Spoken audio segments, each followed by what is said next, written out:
Cet opéra est venu d'une idée.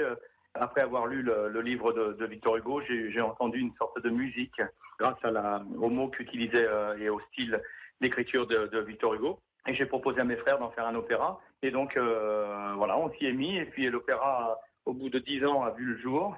Et maintenant, cette année, ça fera 10 ans. Donc, vous voyez, une aventure de 20 ans. Le dernier jour d'un condamné, c'est un débat toujours d'actualité, un plaidoyer politique engagé en faveur de l'abolition de la peine de mort. Pas évident de, justement, le transformer en opéra ?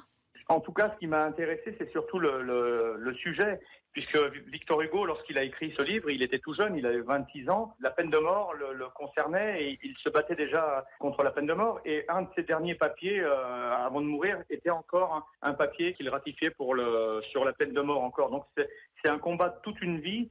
Voilà. Et moi, je me suis dit que c'est très rare d'avoir des sujets comme ça à l'opéra. Et en plus, je dois dire que mon frère David a eu une idée assez géniale. Je n'ai pas peur du mot. C'est qu'il a transposé l'œuvre, c'est-à-dire que moi, je joue le condamné dans une cellule à Bicêtre à l'époque de Victor Hugo. Et il y a aussi une condamnée à mort dans une prison qui pourrait être aux États-Unis, une noire américaine, à l'heure actuelle. Donc, comme quoi le message est encore actuel. Et quand on pense que la rectification de la peine de mort a été signée en 2007 en France, vous voyez, c'est encore tout frais. Et qu'il y a encore des tas de pays qui ont encore la peine de mort. Et d'ailleurs, ça revient souvent sur le tapis.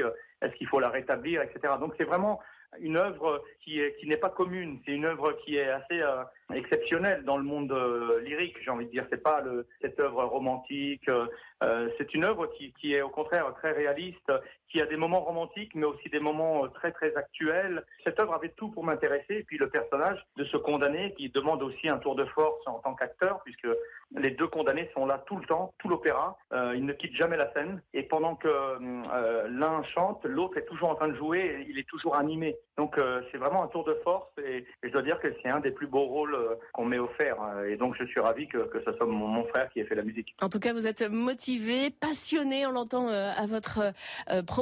Roberto Alagna, extrait du dernier jour d'un condamné.